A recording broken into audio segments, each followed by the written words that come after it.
Neeraj Vinod Burani's Spacecraft Interiors. Your space, our craft. Experienced and professional team. No hidden charges. Luxurious designs. Follow us on Instagram. Spacecraft Interiors. Your space, our craft. उल्लास विकास को YouTube पर subscribe करें और bell icon को भी दबाएं। Eco friendly Ganesh उत्सव मनाने के लिए मुख्यमंत्री एकनाथ शिंदे की अध्यक्षता में हुई बैठक में निर्देश दिए गए कि महानगर पालिका क्षेत्र में गणेश उत्सव इको फ्रेंडली होना चाहिए। तदनुसार उल्लासनगर महानगर पालिका के आयुक्त अजीत शेख के मार्गदर्शन में उल्लासनगर नगर निगम के पर्यावरण विभाग के माध्यम से गणेश उत्सव को पर्यावरण के अनुकूल तरीके से मनाने की पहल की है। उल्लासनगर शहर में गणेश मूर्ति विक्रेताओं की एक बैठक 8 जुलाई 2024 को आयोजित की गई थी। इस बैठक में मूर्तिकारों ने मिट्टी उपलब्ध कराने की मांग की। इसी के तहत 24 जुलाई को 6 मूर्तिकारों ने लिखित मांग की। आयुक्त प्रशासक डॉक्टर अजीत शेख, अतिरिक्त आयुक्त जमीर लेंगरेकर, उपायुक्त पर्यावरण सुभाष जादव और पर्यावरण प्रमुख विशाखा सावंत के मार्गदर्शन में 5 अगस्त 2024 को 6 मूर्तिकारों को 1 रुपये प्रति बोरी की मामूली दर पर 25 बोरी मिट्टी वितरित की गई। पेंट से मिट्टी मंगाई गई थी और महानगर पालिका प्रशासन ने बताया कि एक बोरी में 40 किलो मिट्टी थी।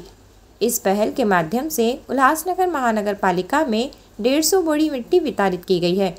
मूर्तिकारों को अधिक से अधिक मिट्टी की मूर्तियाँ बनानी चाहिए और उन्हें नागरिकों को उपलब्ध कराना चाहिए ताकि शहर के नागरिक पर्यावरण अनुकूल त्यौहार मना सके।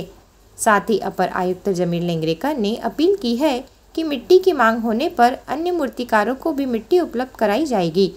महानगर पालिका की इस पहल से उम्मीद है कि उल्लासनगर शहर में गणेश उत्सव अधिक पर्यावरण अनुकूल होगा। आपल्याला माहिती आहे की गणपतीचा सण काही दिवसावरती येऊन ठेपलेला आहे।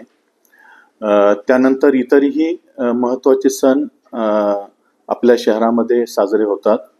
त्यामध्ये दिवाळी आहे, दसरा आहे, एक फेस्टिव्ह सीझन सुरू होऊन जातो आणि त्या अनुषंगाने महापालिका आणि इतर ज्या सर्व यंत्रणा आहे, शासकीय यंत्रणा, त्यांच्या माध्यमातून काही उपाययोजना, काही व्यवस्था करणं गरजेचं असतं।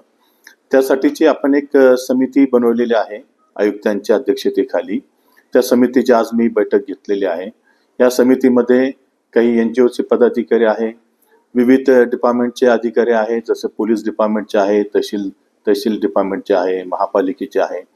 या सर्व या समितीची आज मी बैठक घेतलेली आहे आणि गणपती सणानिमित्त आपल्याला ज्या काही उपाययोजना करायच्या आहेत किंवा त्यामध्ये पर्यावरणपूरक गणपती सण साजरा होण्याच्या दृष्टीने ज्या काही उपाययोजना करायच्या आहेत त्याबाबत चर्चा झालेली आहे, काही नियोजन करण्यात आलेलं आहे आणि त्यामध्ये एक अशी सुद्धा सूचना आली की जे गणपतीचे जे उत्पादक आहेत, मूर्त्या बनवणारे जे उत्पादक आहेत, त्यांना सुद्धा आपण या ठिकाणी बोलून घ्यावं, कारण आम्ही काही दिवसापूर्वी त्यांना शाडूची माती उपलब्ध करून दिलेली आहे।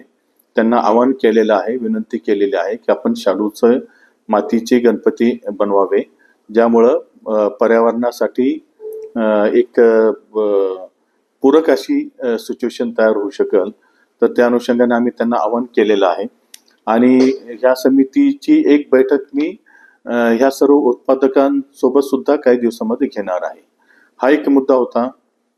दुसरा मुद्दा, माननीय मुख्य सचिव मॅडम यांनी एक डिओ लेटर सर्व जे डिपार्टमेंट्स आहेत त्यांना पाठवलेलं आहे। त्यामध्ये त्यांनी काही सूचना दिलेल्या आहेत की पर्यावरणाच्या रक्षणासाठी आपण काय काय उपाययोजना करणं गरजेचं आहे, लॉंग टर्म उपाययोजना करणं गरजेचं आहे। उदाहरणार्थ झाडांची लागवड आहे किंवा डेव्हलपमेंट प्लॅनमध्ये झाडं लागवडीसाठी जागा राखून ठेवणं आहे, नदीच्या किनारी झाडांचं लागवड करणं गरजेचं आहे। या सर्व प्रकारच्या ज्या उपाययोजना आहे की ज्यामुळं पर्यावरणाचा समतोल राखला जाईल, अशा प्रकारची सूचना माननीय मुख्य सचिव मॅडम यांनी दिलेल्या आहे। त्या अनुषंगाने सुद्धा मी ही बैठक घेतलेली आहे आणि त्यामध्ये सुद्धा आम्ही काही नियोजन त्या दृष्टीने केलेलं आहे। ब्यूरो रिपोर्ट, उल्लासनगर, उल्लास विकास। उल्लास विकास को YouTube पर सब्सक्राइब करें और बेल आइकन को भी दबाएं।